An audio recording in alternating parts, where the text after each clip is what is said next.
Good morning India में आपका स्वागत है। मैं हूं शारिक खान। लोकसभा सचिवालय ने कांग्रेस सांसद राहुल गांधी को पत्र लिखकर विशेषाधिकार हनन के नोटिस पर जवाब मांगा है।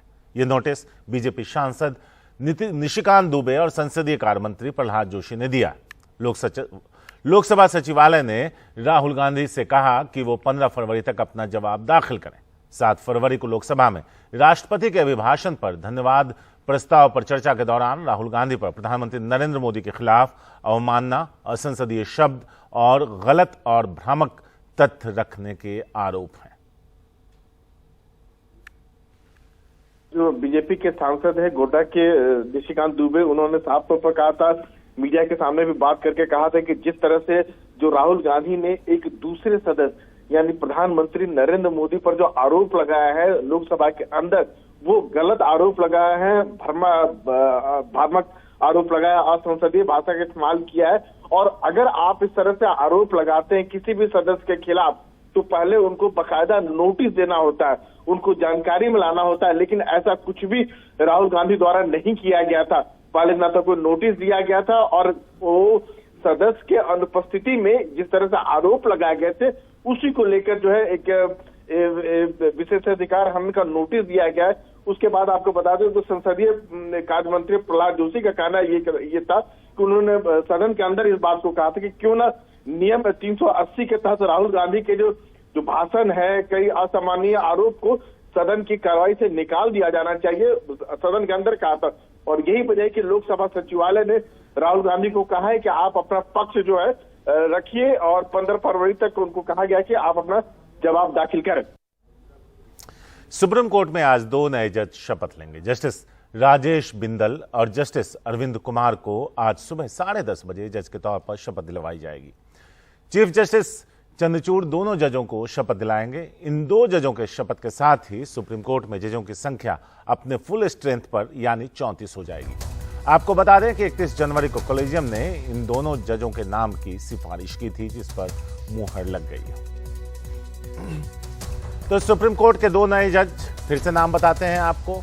जस्टिस राजेश बिंदल जो चीफ जस्टिस थे इलाहाबाद हाई कोर्ट के, और justice Arvind Kumar chief justice Gujarat high court के। इन दोनों को आज शपथ दिलवाई जाएगी।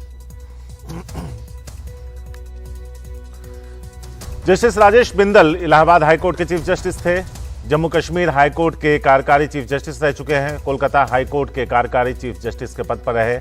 1985 से बतौर वकील करियर शुरू की थी। वहीं justice Arvind Kumar Gujarat high court के चीफ जस्टिस, उससे पहले कर्नाटक हाई कोर्ट में जज रहे। 2005 में देश के सहायक सॉलिसिटर जनरल बने। 1987 में बतौर वकील अपना करियर शुरू किया था।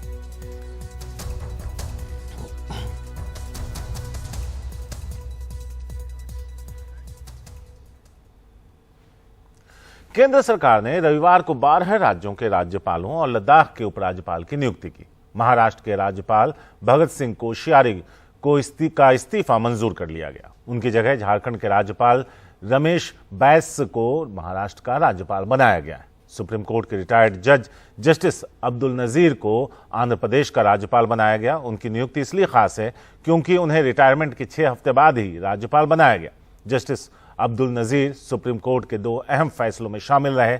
2019 में जिस संवैधानिक पीठ ने एक मत से अयोध्या में राम जन्मभूमि केस पर फैसला दिया, उसमें वो शामिल रहे। वहीं वो उस बेंच का भी हिस्सा रहे जिसने नोटबंदी को सही करार दिया था।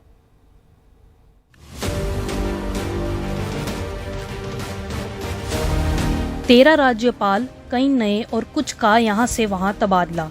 इनमें सबसे ज्यादा चर्चा हो रही है सुप्रीम कोर्ट के रिटायर्ड जज जस्टिस अब्दुल नजीर की, जिन्हें आंध्र प्रदेश का नया राज्यपाल बनाया गया है।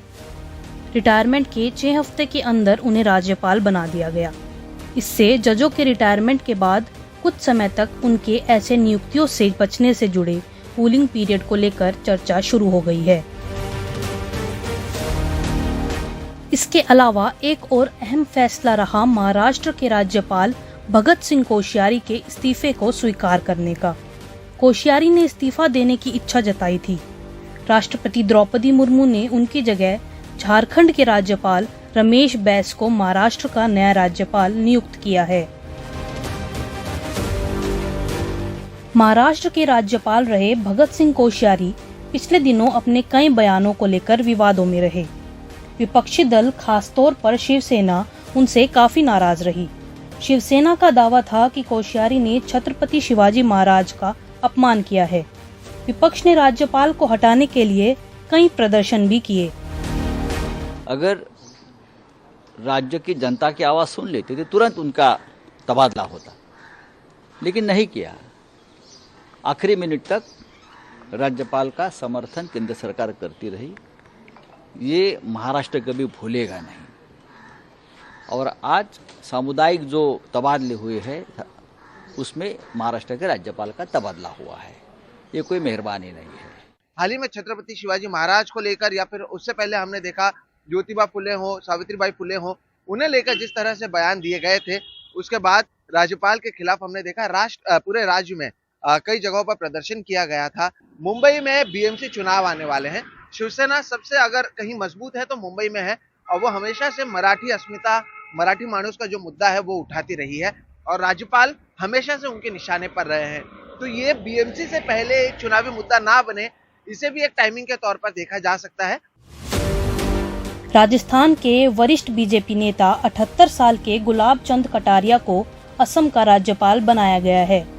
वो 8 बार विधायक और 1 बार सांसद रह चुके हैं। बीजेपी की जो रणनीति है, जो चुनावी स्ट्रैटेजी रणनीति है, वो ये है कि गुलाब जी को हटा के वहां पर एक नया नेतृत्व खड़ा करना। मेवाड़ वागड़ में जो भारतीय ट्राइबल पार्टी है उससे भी बीजेपी को चुनौती है। 2 एमएलएस जीत के आए हैं बीटीपी के, और वो जो रीजनल पार्टी है वो दोनों कांग्रेस और बीजेपी के लिए चुनौती है। तो अगर गुलाब चंद कटारिया वहां से हट जाते हैं तो कोई ट्राइबल लीडर या कोई जैन लीडर या हो सकता है कोई राजपूत लीडर को भी वहां से वो प्रमोट करे। गुलाब चंद कटारिया आरएसएस से जुड़े रहे हैं और राजस्थान में बीजेपी जब भी सत्ता में आई तो मुख्यमंत्री के दावेदार के तौर पर उनका नाम हमेशा सुर्खियों में रहा। उन्हें राज्यपाल बनाने का मतलब है कि बीजेपी को जल्द ही राजस्थान विधानसभा में अपना नया नेता भी चुनना होगा। राष्ट्रपति ने लद्दाख के उपराज्यपाल आर.के. माथुर का इस्तीफा भी स्वीकार कर लिया है। उनकी जगह ब्रिगेडियर बी.डी. मिश्रा को लद्दाख का उपराज्यपाल बनाया गया है, जो अभी तक अरुणाचल प्रदेश के राज्यपाल थे। अरुणाचल प्रदेश के राज्यपाल एक और फौजी अफसर retired lieutenant general K.T.. Patnaik होंगे। साफ है कि लद्दाख और अरुणाचल में सीमाओं पर चीन से तनातनी को देखते हुए वहां रणनीतिक लिहाज से फौजी पृष्ठभूमि के अफसरों को प्रमुख तौर पर नियुक्त किया गया है। जयपुर से हर्षा कुमारी सिंह के साथ मुंबई से सोहित मिश्रा, एनडीटीवी इंडिया। देश के सबसे लंबे एक्सप्रेसवे दिल्ली मुंबई एक्सप्रेसवे के पहले चरण का प्रधानमंत्री मोदी ने उद्घाटन किया। यह हरियाणा के सोहना से राजस्थान के दौसा तक है। 247 किलोमीटर की एक्सप्रेसवे के चालू होने से दिल्ली से जयपुर की दूरी 3 घंटे में पूरी की जा सकेगी। आदरणीय श्री नरेंद्र मोदी जी। राजस्थान में एक्सप्रेस वे के उद्घाटन के बाद रैली में प्रधानमंत्री नरेंद्र मोदी ने हमला बोला। देवनागरी चुनावी साल है और एक ही निशाना है, राजस्थान में कांग्रेस की सरकार। प्रधानमंत्री के तेवर से साफ है, राजस्थानी का चुनावी बुगल बच चुका है। साथियों, कांग्रेस की सरकारें सीमा से जुड़े गांवों और शहरों का इसलिए विकास नहीं करती थी क्योंकि वो डरती थी, और ये पार्लियामेंट में उन्होंने बोला है। वो डरती थी कि हम सीमा पर रास्ते बना देंगे, सड़कें बना देंगे, तो दुश्मन उसी पर चल करके चला आएगा तो क्या होगा। हमारी बनाई सड़कों पर दुश्मन आ जाएगा तो क्या होगा। अरे यार, क्या बात करते हो। मुझे समझ नहीं आता कि कांग्रेस को क्यों हमेशा हमारे सैनिकों का शौर्य, उनकी बहादुरी को कम करके आंकती रही है। लेकिन मुझे एक बात का अफसोस भी है। मैं कई बार सोचता हूं कि अगर बीते 5 सालों में राजस्थान में डबल इंजन की पावर लगी होती तो यहां का विकास कितना तेज हो जाता। कांग्रेस जिस तरह चीजों को अटकाने, भटकाने और लटकाने की राजनीति करती है, उसमें विकास के कार्य कांग्रेस नेताओं द्वारा अधिकतर पटक ही दिए जाते हैं। ना ये लोग खुद काम करते हैं और न ही काम करने देते हैं। राजस्थान की संस्कृति, यहां की परंपरा, यहां के गौरव को बचाना है तो राज्य में भाजपा सरकार को वापस लाना ही होगा। कांग्रेस ने यहां क्या हाल बना दिया है, कांग्रेस कैसे सरकार चला रही है, ये राजस्थान के लोगों से छिपा नहीं है। प्रधानमंत्री ने बिना उनका नाम लिए मुख्यमंत्री को आड़े हाथों लिया।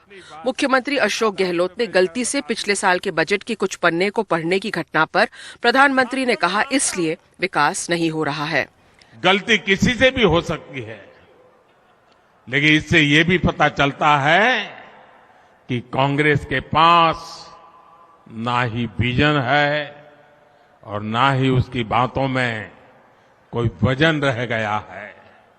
कांग्रेस के लिए बजट और घोषणाएं होती ही कागजों में लिखने के लिए, योजनाएं और कार्यक्रमों को जमीन पर लागू करने में कांग्रेस का कोई इरादा नहीं होता। कि पहले वाला जब पड़ा था साल भर उसको डिब्बे में बंद रखा था, इसके कारण ये हुआ है। अब राजस्थान को अस्थिर सरकार से मुक्ति चाहिए, अनिश्चितता से मुक्ति चाहिए। अब राजस्थान को स्थिर और विकास वाली सरकार चाहिए। बजट पड़ता और रोकना पड़ रहा है। जवाब में मुख्यमंत्री अशोक गहलोत ने बताया कि 4 साल के कार्यकाल में उनकी सरकार ने 54,000 किलोमीटर सड़कों का निर्माण किया है, लेकिन ये टक्कर सड़कों की नहीं है, वोटों की है। मुंबई दिल्ली एक्सप्रेसवे के दौसा खंड के इनॉग्रेशन में प्रधानमंत्री नरेंद्र मोदी ने सीधा प्रहार किया है राज्य की कांग्रेस सरकार पर। प्रधानमंत्री नरेंद्र मोदी ने एक तरह से यहां का चुनावी बुगल बजा दिया है और लगता है कि अब भाजपा की चुनावी तैयारी स्पीड पकड़ेगी। पूर्वी राजस्थान में जो जातिगत समीकरण है वो अहम है और पिछली बार यहां पर भाजपा का प्रदर्शन निराशाजनक रहा था, लेकिन अब प्राइम मिनिस्टर नरेंद्र मोदी के स्पीच के बाद लगता है कि भाजपा का चुनावी रथ 5th गियर में चालू होकर सीधा असेंबली इलेक्शंस 2023 की तरफ तेजी से बढ़ेगा। दौसा से कैमरा पर्सन कानन पात्रा के साथ Harsha Kumari Singh, NDTV India.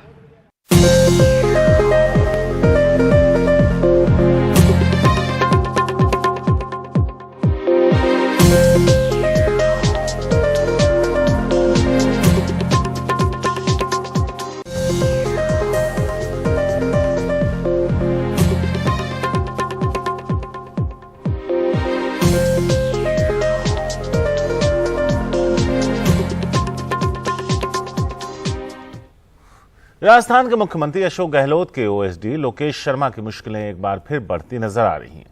Delhi police के क्राइम ब्रांच ने फोन टैपिंग केस में उन्हें पूछताछ के लिए तलब किया है। क्राइम ब्रांच ने उन्हें नोटिस भेजकर आज सुबह 11 बजे पूछताछ के लिए बुलाया है।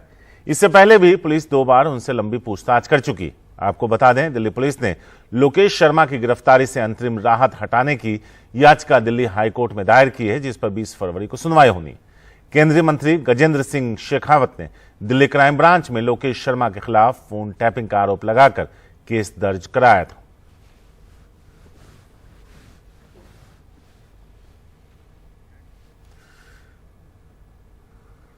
देश में मुसलमानों के सबसे बड़े संगठन जमीयत उलमाए हिंद के अधिवेशन के आखिरी दिन जमीयत के प्रमुख मौलाना अरशद मदनी के एक बयान पर विवाद हो गया।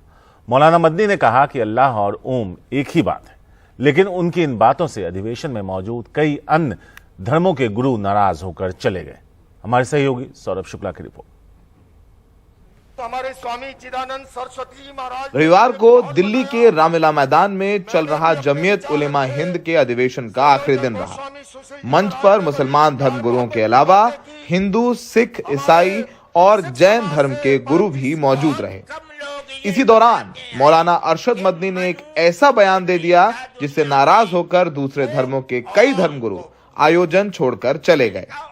अरशद मदनी ने कहा कि ओम और अल्लाह एक ही हैं। आइए आपको सुनाते हैं कि अरशद मदनी का वो बयान क्या है जिसको लेकर के विवाद हुआ। बहुत कम लोग ये बताते हैं कि मनु कुछ नहीं था दुनिया में, वो ओम को पूजते थे। मैंने कहा ओम कौन है? बहुत से लोगों ने कहा कि वो एक हवा है जिनका कोई रूप नहीं है, कोई रंग नहीं है, वो दुनिया में हर जगह है, हवा हर जगह है। मैंने कहा कि अरे बाबा, इन्हीं को तो हम अल्लाह कहते हैं, इन्हीं को तो तुम ईश्वर कहते हो, इसी को तो हम अल्लाह कहते हैं। हमें केवल जोड़ने। मौलाना अरशद मदनी के इस बयान पर जैन मुनि लोकेश नाराज हो गए।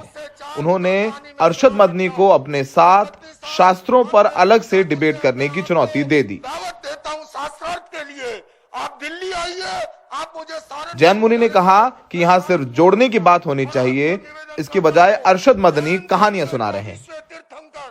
हमारे परमात्म निकेतन के स्वामी चिदानंद जी ने प्यार मोहब्बत की बातें की। मैं जैन आचार्य लोकेश मुनि प्यार मोहब्बत की बातें की। सहारनपुर से आए हुए मदनी साहब का जो वक्तव्य आया वो बिल्कुल उस वक्तव्य से कोई जोड़ने वाली बात नहीं है, और उन्होंने अपनी एक कहानी पूरी की पूरी है। हम जो भारतीय सर्वधर्म संसद के लोग, और हमने सर्वसम्मति से, मैं अकेला नहीं, हम इसका विरोध करते हैं। शनिवार को जहां मौलाना महमूद मदनी ने आरएसएस को दोस्ती करने की दावत दी थी, वहीं उसके उलट रविवार को उनके चाचा मौलाना अरशद मदनी ने आरएसएस के लोगों को जाहिल करार दिया। इससे एक नया विवाद शुरू हो गया। 3 दिन इस अधिवेशन में दोस्ती, मोहब्बत और जोड़ने की बातें हुई, लेकिन उसकी चर्चा के बजाय अब अरशद मदनी का सिर्फ एक बयान बहस का मुद्दा बन गया है। नई दिल्ली से सौरभ शुक्ला की रिपोर्ट, एनडीटीवी इंडिया। दिल्ली के महरौली इलाके में डीडीए पिछले कुछ दिनों से अवैध अतिक्रमण पर कार्रवाई कर रही है। यह कार्रवाई दिल्ली हाईकोर्ट के आदेश पर हो रही है। दावा किया गया है कि पुरातत्व विभाग के पार्क के आसपास कई लोगों ने डीडीए की जमीन पर कब्जा कर मकान बना लिया, लेकिन इस अतिक्रमण को हटाने की कार्रवाई का भारी विरोध भी हो रहा है। मुकेश सिंह सेंगर की यह रिपोर्ट।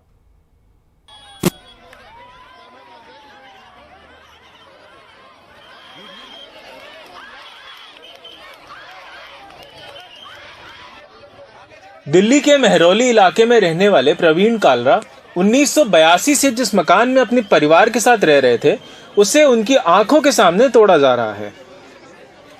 प्रवीण का कहना है कि डीडीए ने ना तो उन्हें नोटिस दिया और ना ही सामान निकालने का मौका। अब उनका पूरा परिवार सड़क पर आ गया है, जबकि वह सालों से अपने मकान का बिजली व पानी का बिल भरते आ रहे हैं। मकान पर बैंक से लोन भी लिया है, लेकिन अब डीडीए ने उनका 100 गज का मकान अवैध बताकर तोड़ दिया।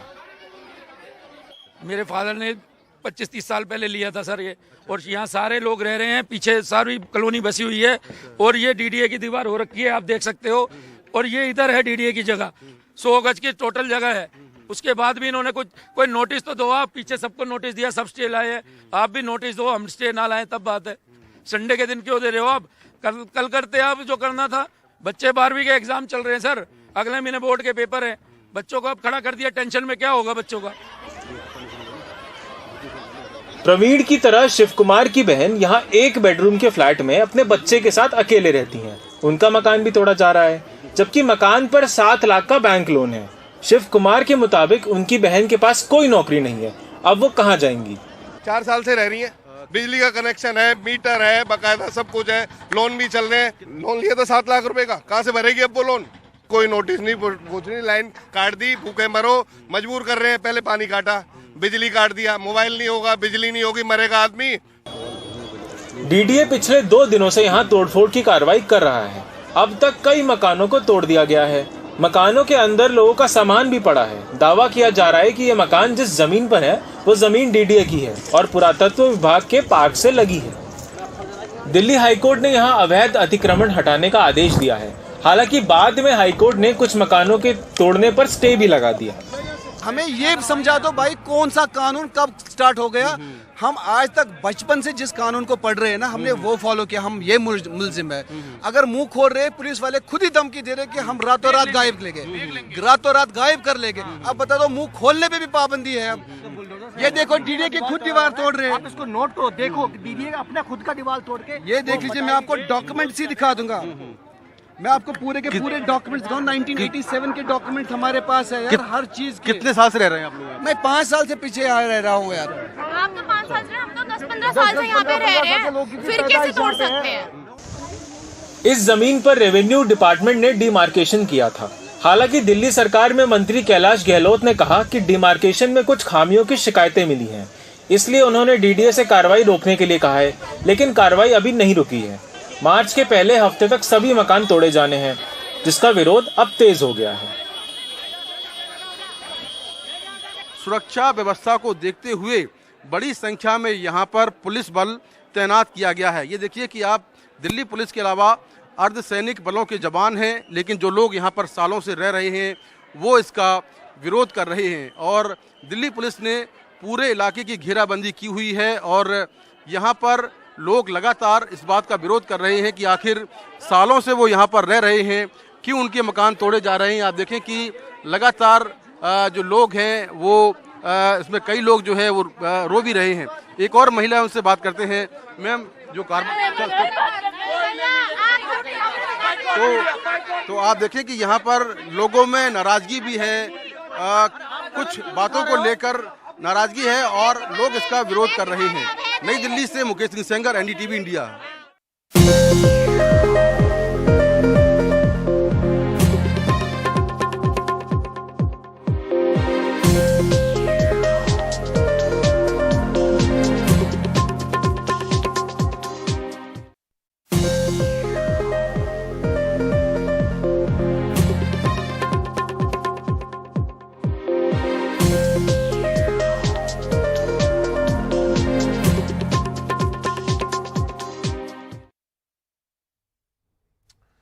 तो बेंगलुरु में आज से 17 फरवरी तक 5 दिन का एशिया का सबसे बड़ा एयर शो शुरू हो चुका है, जिसका उद्घाटन प्रधानमंत्री करने के लिए वहां पे मौजूद हैं। उन्हें आप देख पा रहे होंगे। इससे पहले एयर शो में 700 से ज्यादा एग्जिबिटर्स हिस्सा ले रहे हैं। इस एयर शो में दुनिया भर की रक्षा कंपनियों के उपकरणों का प्रदर्शन किया जा रहा है। बेंगलुरु के येलहंका वायुसेना स्टेशन पर ये एरो इंडिया शो 2023 का आयोजन भारत का रक्षा मंत्रालय कर रहा है। इस एयर शो के 14वें संस्करण में जो एयरक्राफ्ट हिस्सा ले रहे हैं उनका जिक्र कर लेते हैं। रक्षा मंत्री भी आपको वहां बैठे से जंगी जहाज और इक्विपमेंट्स मौजूद। निहाल किदवई हैं हमारे साथ। निहाल, ओवर टू यू। यहाँ पर एरो इंडिया की शुरुआत हो गई है। प्रधानमंत्री नरेंद्र मोदी खुद यहाँ मौजूद है। रक्षा मंत्री राजनाथ सिंह के साथ साथ यहाँ पर आपको एक से एक बेहतरीन फॉर्मेशन दिखाई दे रहा है। ये तेजस का फॉर्मेशन है और पहली बार मार्शल चौधरी ने इसको लीड किया है। इसको गुरुकुल फॉर्मेशन कहते हैं और पहली बार एयर चीफ मार्शल यहाँ पर इसको लीड कर रहे हैं। 1993 में एरो इंडिया के एक छोटे से कार्यक्रम के तौर पर शुरुआत हुई थी, लेकिन 1996 से इसने एक बड़े शो के तौर पर दुनिया भर में अपनी भाग जमाई। दुनिया के सबसे बेहतरीन एरो शोज में से ये होता है। साथ ही साथ यहाँ पर डिफेंस प्रोडक्शन, देश विदेश के डिफेंस प्रोडक्शन यहाँ पर देखने को मिलते हैं। एक बड़ा बाजार भी कह सकते हैं आप इसको। इस बार बताया जा रहा है कि 75,000 करोड़ रुपए की इन्वेस्टमेंट की यहाँ पर संभावना जताई गई है और ये उम्मीद की जाती है कि यहाँ पर बड़ा इन्वेस्टमेंट होगा। सुपीरियर परफॉर्मेंस एंड रिलायबिलिटी यहाँ पर आपको एक जो है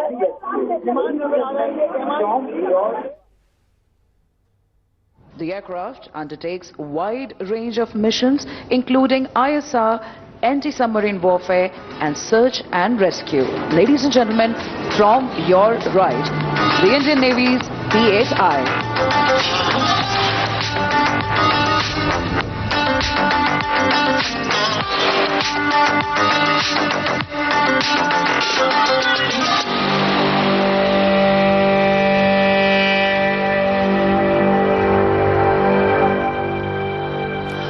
तस्वीरें सीधे बेंगलुरु से आप देख रहे हैं, जहां पर ये एयर शो चल रहा है।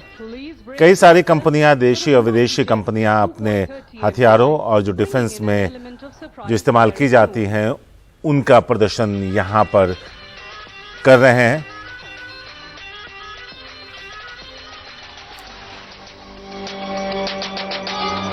तो ये बेंगलुरु में एशिया का सबसे बड़ा एयर शो है, एरो इंडिया 2023। 2021 में ये कार्यक्रम हुआ था, लेकिन तब वो आम लोगों के लिए ओपन नहीं था कोविड की वजह से। सिर्फ बिजनेस से जुड़े ही लोग उसमें शामिल होने की उसमें इजाजत थी। लेकिन 13 फरवरी यानी आज से 17 फरवरी 2023 तक इसे आयोजित किया गया है। इसमें आपको बता दें कि बिजनेस विजिट की ही बात है। कोविड के चलते पिछली बार उनकी विजिटिंग पर रोक लगा दी गई थी। 530 कंपनियों के साथ 43 देशों के प्रतिनिधिमंडल ने तब पिछली बार हिस्सा लिया था। इस बार अंतर्राष्ट्रीय यात्री भी इसमें शामिल हो रहे हैं, यानी वो भी वहां मौजूद हैं।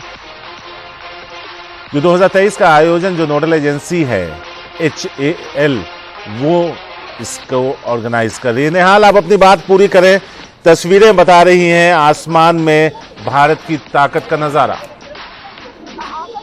मैं ये एरो शो, एरो इंडिया की शुरुआत यहाँ पे हो चुकी है। प्रधानमंत्री नरेंद्र मोदी यहाँ पर मौजूद हैं, रक्षा मंत्री और दूसरे कई सारे देशों के सेनाध्यक्ष यहाँ मौजूद हैं। 1993 में एरो शो, एक छोटे से शो की शुरुआत हुई थी 1996 से। इसने एक बड़े शो का रूप ले लिया और उसके बाद हर 2 साल पे एक बार ये शो यहाँ आयोजित होता है। ये सिर्फ एरो शो नहीं है, बल्कि रक्षा प्रदर्शनी है। दुनिया भर के देश विदेश के बहुत सारी कंपनियां यहाँ पे आती हैं, बहुत देश के लोग यहाँ पर अपना रक्षा उत्पादन यहाँ शो करते हैं। बहुत बड़ा बाजार है। इस बार देश को उम्मीद है कि 75,000 करोड़ रुपए का यहाँ इन्वेस्टमेंट हो सकता है। पहली बार हमने देखा कि जब air chief marshal VR Chaudhary ने LCS तेजस का जो गुरुकुल फॉर्मेशन था उसको लीड किया, तो ये अपने आप में एक बड़ी बात है। ये दिखाता है कि हमारे जो एयरक्राफ्ट है जो देश में विकसित किया गया है वो कितने सक्षम है और सब कुछ बहुत ही अद्भुत था। और अब से थोड़ी देर बाद प्रधानमंत्री नरेंद्र मोदी इसको संबोधित करेंगे। तो अब देखना है कि एरो शो इसके बाद क्या आगे भी बेंगलुरु में ही जारी रहेगा या किसी दूसरी जगह ले जाया जाएगा। इसकी चर्चा कई सालों से हो रही है।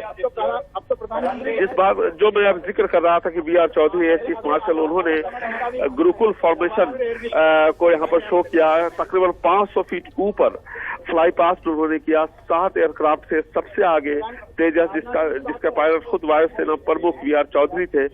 और इस फॉर्मेशन में 2 HTT-40, 2 IJT एयरक्राफ्ट, 1 हॉक और 1 डॉर्नियर, 228 विमान शामिल थे। तो कुल मिलाकर के इसके बाद यहाँ पर जो दूसरे विमान हमने लिए हैं वो सब अपना यहाँ पर प्रदर्शन लगातार कर रहे हैं। और अब राजनाथ सिंह यहाँ पर संबोधित कर रहे हैं। General Anil Chauhan, chief of defence staff, तीनों रक्षा राज्य मंत्री, honourable defence ministers and other participants from friendly countries, general Anil Chauhan, chief of defence staff, तीनों सर्विसेज के हमारे चीफ, admiral R Harikumar, chief of naval staff, air chief marshal VR Chaudhary, chief of air staff, general Manoj Pande, chief of army staff, Shri Girdhar Aramane, defence secretary, अन्य गणमान्य प्रतिनिधि और अधिकारी वर्ग, मीडिया के मित्रों, देवियों व सज्जनों, एल्लारुगु नमस्कार।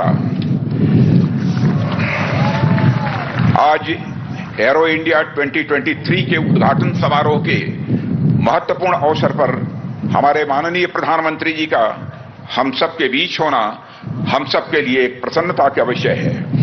अपने व्यस्ततम कार्यक्रम में से समय निकालकर आपने यहाँ अपनी गरिमामयी उपस्थिति प्रदान की है।